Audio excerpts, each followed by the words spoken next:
love Cape Ann report. We have a special edition this afternoon, which we're very excited to get into. I'm Ken Reel, CEO of the Cape Ann Chamber of Commerce, and also on the board of the Cape Ann Plein event, and that is our special topic today. So let me introduce our guests, and let's get into it. Chuck? Hi, my name is Chuck Hayback, and I've been involved in Cape Ann Plein since the very beginning. I own a frame shop in Manchester by the Sea called Norris Frameworks, and this year my role is as marketing manager for indeed. Cape Ann Plein. That's a big role, a big important role. There's a lot of printing and fonting, and yeah. And you do a great job. Thanks. Susan? So my name is Susan Gould-Coviello. I was involved for years with the Essex Wet Paint event, and last year joined the steering committee for Cape Ann Plein in its second year, and this year they entrusted me with project manager. So I took over from Karen Risterman, who ran it very successfully, got it up and running very successfully for the first 2 years, and this is my first foray, and I'm sort of the general manager and herder of cats. Yes, you are, and also doing a great job. Thanks for coming this afternoon. And I can't believe that we talked you into taking that job. Sometimes you can't either. That's right. So let's take a quick look back, the origins of the event, and then spend some time on this year and what's going on. So Ken, I think you remember it was December of 2015. We were in Manchester. We were at a gallery. It was you, me, Mike Storella, who's, I guess he's on the board of the Rockport Art Association now, but at the time he was on the chamber board, and James Caviston, and we started just chatting at the gallery about coming up with some cool Cape Ann event. So Mike and I had actually done a small plein air in Manchester for a couple of years, and we knew that they were great and they were really cool events. They happen all over the country. If you go into the airport in Sonoma, California, and actually maybe it was Sedona, but the airport, there's these huge banners. Mike went into the airport and he sent photographs back years ago. I can't believe what a big deal these things are. And so over the years we always sort of toyed with the idea, we should put one on, we should put one together. So really it was lightning striking, and you guys were like receptive. You went home, did your homework, and the next thing you know, we were putting together a plein air, basically on a shoestring budget. I wonder if we could pull it off in like 5 months or something. We did not have much time that we first did not. year. It was amazing. And now, of course, at the level that we're now, we look at it, I don't know how we pulled that off. It was amazing. But we had some great painters. So the event in its first year was CAPA 2016. We call it CAPA for short. We had 40 really incredible painters who did a beautiful job. They just had such a great time. We had weather that was almost too perfect. Everything was a sunshine picture. If they had any complaints, they were like, well, we want to see a little mood, a little fog, a little gray, what's all this sunshine? We assured them it was not a 365 thing. So we do have some weather here. But anyway, we did some good sales, and it was a great event. I think the place that we were short was in sales, but of course, year one, nobody really knew what it was. By year two, we had more artists applying, better artists sort of coming, not better, just different artists, because we've really always knocked it out of the park with the quality of artists who have decided to come and be part of it. In year one, we had a quick draw in Manchester by the Sea. Year two, we moved it over to the Shipbuilding Museum in Essex. Two great things, and I can talk about quick draw a little bit later, but just focusing on the event itself. In year two, not only did we have great artists and perfect weather, including a little bit of rain, nothing torrential, but we had amazing sales of the artwork, which of course brings some real, the artists make some great money, but it also helps to support the art associations and the places that are involved in it. So in year one and two, the gala event happened in the Rockport Art Association. Yeah, and what a party. There's so much learning that I think we've all gone through on this, and certainly for me. And one of it is that these artists, they do plein air events as part of their career. It is their career. And they're not just going for the prize money. They're going because they need to sell their art. Right. And that's where the first year, as great an event as it was, the weakness coming out of that was we didn't sell enough art. But the second year, we really did a great job. We had made sure we had the right people in the room at that gala art sale, and there was over $100,000 in art sold that evening, which was just blew phenomenal. me away. Incredible. So And of course, the only other thing I just want to mention is that beside now all of that, a lot of the artists come here because they want to paint on Cape Ann. What we didn't really even know when we started thinking about it and putting this thing together was that Cape Ann is actually the birthplace of American plein air painting. After it got its start over in France with the Impressionists, it quickly hopped the pond, came over here, and the first place that it got its real stronghold with people like Winslow Homer, who lived on 10 Pound Island, did paintings on Singing Beach, did some incredible plein air paintings. People want to basically, the artists of today want to sort of walk in the footsteps of the greats. And so they can actually paint houses that Hopper painted. They can actually paint that rocky ledge that they can see in a Fitzhenry Lane painting. So there's a lot of history here, and as a place, it's really been unspoiled. So it becomes a great subject for them as well. So not only do we put on a good event where we treat them with respect and we treat them well, we house them. All the artists actually they don't have to pay for hotel rooms. We actually put them with hosts, and that's been a great synergy too, because it really builds relationships there. And as a matter of fact, I was just in an email chain with somebody who said, they were apologizing because they couldn't put up an artist again this year. They had so much fun doing it in the past. So we're hosting this year, which I'm very excited about. Oh, that's great. I hope that goes well. So let's transition. Let's talk about this year, because we got a lot going on, and the event is going to be bigger and better than ever. It is. I think it's important to note that our artists are juried in, that we have nothing to do with choosing the artists. We certainly create the prospectus and what our expectations are, but that it's an anonymous sort of jurying of the artists. This year we had 188 applicants, 189. We accepted 36 because one of the rewards for winning first, second, third place, and as well as first place in the quick draw from last year, is that the artists are automatically invited back. So we had 36 artists juried in from as far away as Nova Scotia and Quebec and Russia.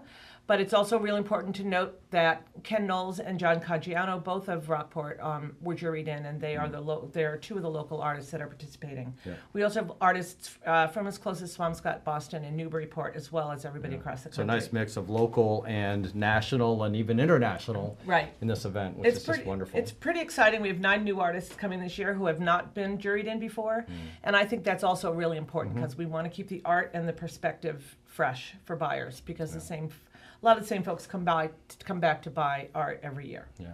So let's talk about how we put this on, starting out with our sponsors, because they're so important. So we have very strong sponsorship, large and small. Our presenting sponsor for the 3rd year in a row is Applied Materials. For the last 3 years, they've given us $12,500 each year, and we're very grateful for that. That certainly starts us off in a really good place come November when we start planning for next year. And I'll just comment on that. So without Applied Materials, this event would not exist. And so absolutely foundational in getting this thing going. And we're so grateful that they've done it now for 3 years.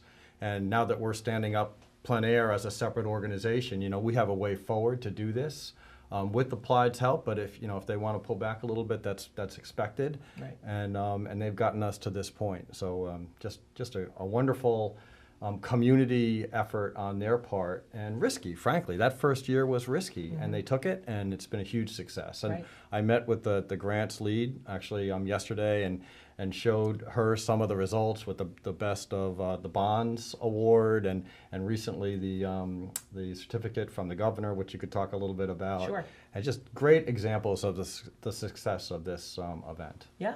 So another one of our major sponsors is our diamond sponsor, and that is Ingalls and Volker. Karen Hansen, formerly of Sotheby's by the Sea, has branched off to a new opportunity for her. It's Ingalls and Volkers, and she is a $10,000 sponsor. And again, it's a really great community support that we really appreciate from Karen Hansen. Absolutely.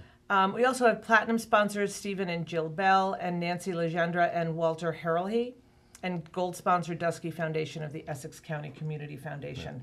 Those are other big sponsors. In addition to that, I just want to say that we have many local sponsors, businesses and art patrons who are sponsoring a lot of prizes for us. One of the reasons we're one of the top plein air events in the country is that we have over $21,000 in awards that we give to the artists at both the gala and then at the quick draw as well. So it's a really strong, collaborative community event that I find, that's one of the things I love so much about it.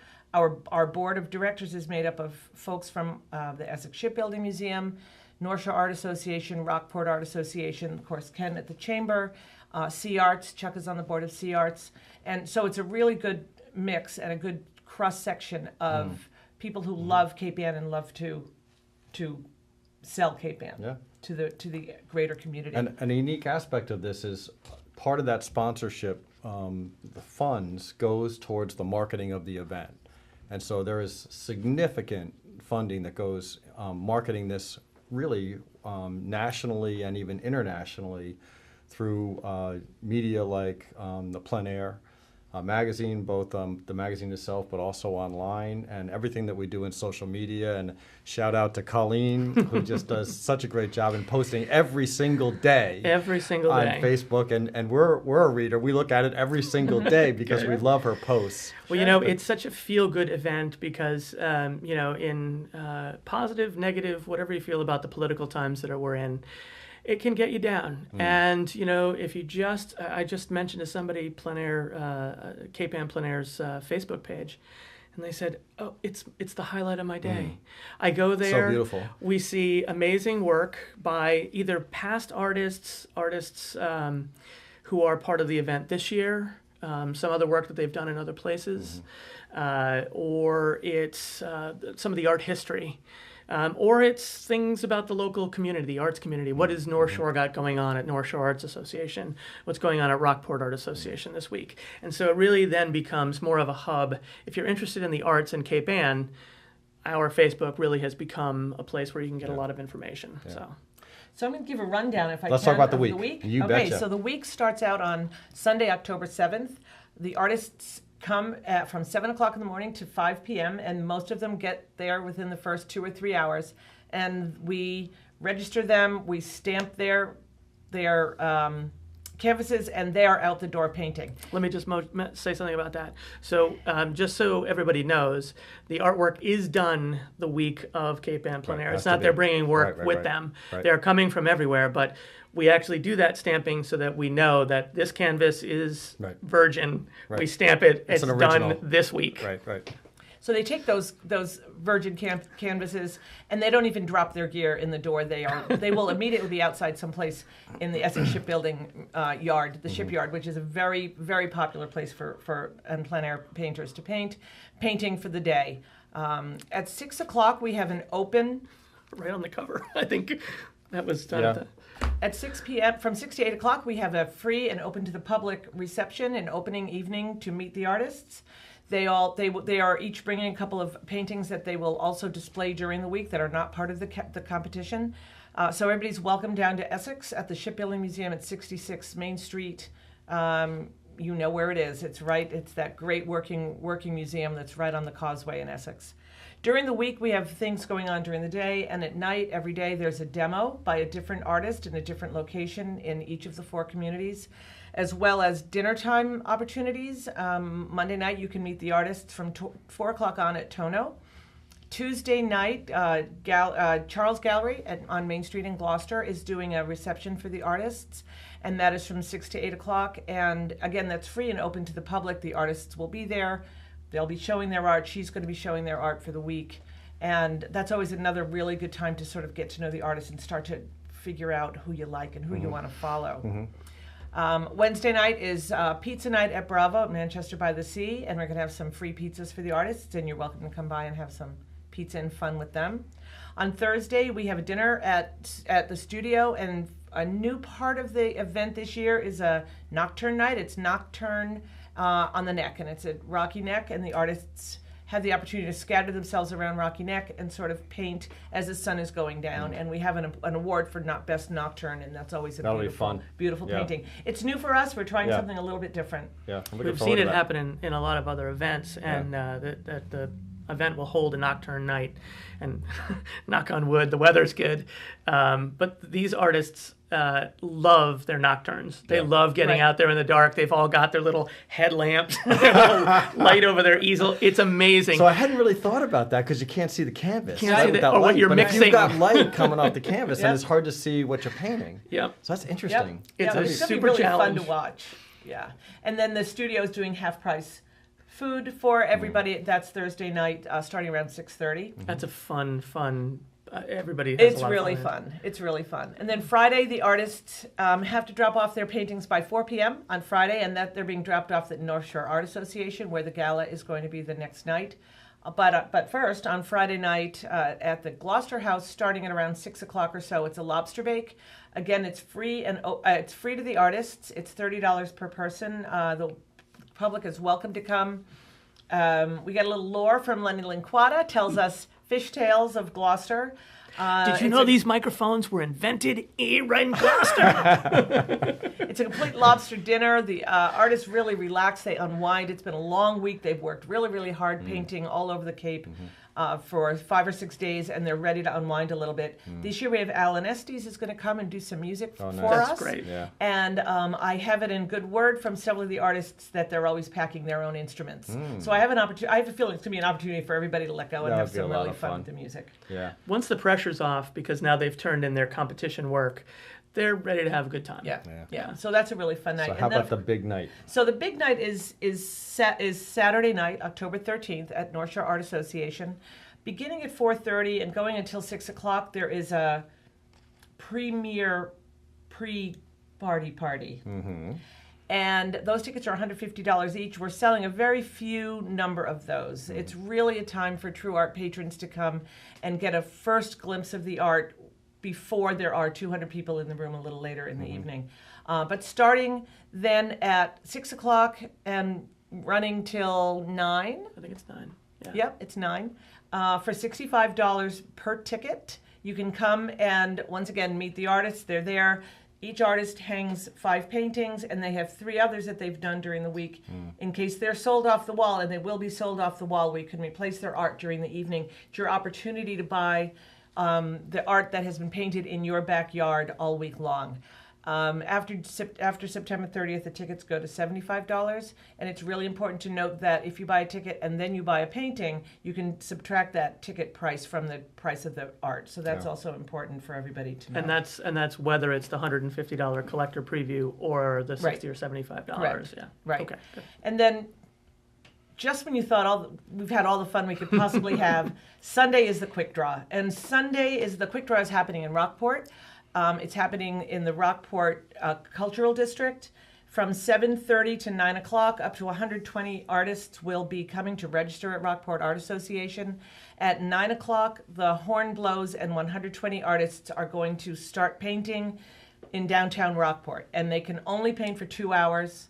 At the end of that 2 hours, there are going to be horns blowing all over downtown Rockport, and they have to frame their art, bring it back to to Rockport Art Association, where the paintings are then hung in a very short period of time and judged in a pretty short period of time. And then, once again, those paintings are for sale beginning at 1 o'clock to the public, from 1 to 5, and that is also a free event to the public. And open to our local artists. Yes, so the quick draw is open to anybody who would anybody. like to sign Right. up, and we do have quite a number of local artists that have signed up to participate in the quick draw. Yeah, that's a great opportunity for our local art community to really get involved in the week. Yep. And the prizes are great. It's funny. The first time that I actually saw one was down in Frederick, Maryland. And I thought, oh my God, this is the most fun painting event I've ever seen. Literally, the horns go off. The painters are they're scrambling to get it done. And from my experience now on the other end, also, it's a scramble on the part of the organizers to get that work hung. Yeah, right, It is a right. lot of work Right. in a very short amount of time. But it's so fun, energetic, and lively that it's just such a feel-good event. It's so... if it wasn't done right, or if it wasn't, art, you would say, oh, why would you try to do something like that? Who's going to make a painting in 2 hours? And who's going to hang a show of 120 paintings in an hour? Right. But we get it done, and I think we did get it done pretty well. Last year was at the Shipbuilding Museum, and it was such a party, such a fun event. The sales were great. The artists were so happy. And it's in year one when we did it in Manchester. I remember this one woman who's a teacher from New Hampshire or Maine. She brought 2 of her students down, and they were both a little intimidated to do a painting in 2 hours, because you're like, you got to do a whole painting in 2 hours. And she said, just trust me, go with your gut, and literally for both of those people, she came to me later on and she said it was transformative for both of them, because they got out of their head. Right. They weren't thinking, they were just painting. Yeah. And so anybody who's an artist who wants to come and do this, it's a little bit of a challenge. And even some people who are really experienced painters, I've seen experienced painters sign up and then they don't turn in the work because it just didn't work out. But they still had fun, and they still come to the to the reception. And the paintings really are beautiful by and large. Energetic, and there's a feeling. So almost by definition, if I could, just one more comment on this, which I hadn't thought about before, is when you're painting outdoors, the lighting and the scenery is changing all the time. So you really have to paint quickly. So you think 2 hours is not a lot of time, and it's not. But in general, even the really beautiful works of art are not painted in much more time than that anyway, because everything is constantly changing. You have to get that painting down really quickly to capture it. I mean, you think about when the sun goes from here to here, all the shadows All the shadows change. Exactly right. Clouds came over. Or you're painting a boat, and by the way, the boat's not there for very long. The wind turned. All those boats facing this way are now facing that way. And it's New England. You don't like the weather? Wait 10 minutes. What were you going to say? I just want to touch on Monday. So I just want folks to know who might be away for the weekend that on Monday, both at North Shore Art Association and at Rockport Art Association, they will have for sale on the walls until the artists have to head off to their next plein air event. There will be paintings hanging on the wall for sale on Monday at both places. And Ken, I'd like you to talk a little bit about what you felt the first time you walked into Rockport Art Association and saw the art on the wall. So we're all locals, right? We all love Cape Ann, and so especially at the first event. So Rockport Art Association and Museum, and so is North Shore Art is the same way, but just a beautiful art venue, and to see the paintings from all 4 Cape Ann communities represented in a single space and hung, and framed, hung, and lit so beautifully by these 40 different perspectives representing all these different areas that we all know and love so well. It was an emotional experience for me, and last year was as powerful. So there is no other art event like this where you're going to see so many different views of Cape Ann lit so differently, the paintings in terms of what they're representing, the different perspectives from the different artists, and now we've got the nocturne scenes in there. It is truly, it's a once-in-a-lifetime experience if you're only going once. It truly is an amazing depiction of everything, the beauty that Cape Ann has to offer, painted by preeminent painters. These guys and gals really know how to paint. Right. And it's a remarkable time. So we do encourage, especially our local community that love the arts to come to that gala, to buy a piece of art, because we're supporting the artists themselves as part of this. But just it truly is a very emotional experience for those of us that love Cape Ann so much. I would just like to mention also that the governor thinks we're pretty great too, because Governor Baker signed a proclamation declaring Cape Ann Plein Air Week, the week of October 7th to the 14th. Yeah. That's really an important designation for us. In 2 short years, we have grown to the extent that Governor Baker knows where we are and recognizes that we certainly support the creative economy by supporting an outdoor art event. And the 4 communities of Cape Ann are also following suit. So all 4 communities are going to sign proclamations as well. Awesome. And will be designated as Cape Ann Plein Air Week. So let's wrap up. Again, the week is, the dates? October 7th through Monday the 15th. So 7th is the opening reception at the Essex Shipbuilding Museum. The Gala Art sale is on the 13th. and that's at North Shore Art. We have exhibits, competitions, venue dinners, get-togethers every single evening. And the quick draw then is on Sunday, the 14th. Right. And the schedule is here in the book. If you're local, you can pick up the book at a number of different outlets here on the Cape. As a matter of fact, I brought some down into Salem, Danvers, and Peabody as well, so there are some around. Or people can go onto our website, which is www.capeandpleinair.com. It's all the information is there. Link to ticket sales. We're selling through Eventbrite. Both the collector's preview as well as the gala tickets are available there. Get your collector's preview tickets quickly. Yeah. There's only 40, I think. Yes. So it's a real limited, pretty empty room. You get first come, first serve, basically. You get to see the artwork first. You'll see some of the awards winners first. The top award winners are going to be held off till the gala, but things like Best Nocturne and things are going to be posted then. And also anybody who goes to the collector's preview will get a talk from our awards judge, Don Demers. Don is a fairly esteemed and respected painter of both studio and plein air work. An educator as well, and phenomenal painter. But he's our awards judge, and you'll get a talk from him. But don't despair if you don't come to the collector's preview. Again, the gala party is $65 a ticket or $75 after the 30th, and there will be plenty of art still hanging on the walls for you to choose from. I think these artists are going to be creating somewhere, my guess is somewhere around 350 paintings. Amazing. So they're going to really be cranking it out. Also, people should go to our Facebook page. That's also Cape Ann Plein Air. And we also have an Instagram, which is at Cape Ann Plein Air. Right from the beginning, we said it. We better grab all these things up front. Right. We don't use it, but we actually have the Twitter as well. But yes, so anybody can find out as much information as they need by going on to either our social media or our website. Cape Ann Plein Air. Google it. You'll find us. It's going to be a great week. It's going to be great. So excited. Thank you so much. Thanks, Ken. Thanks for having us. It's been great doing the update on this remarkable event. Thank you, Ken. Can't wait.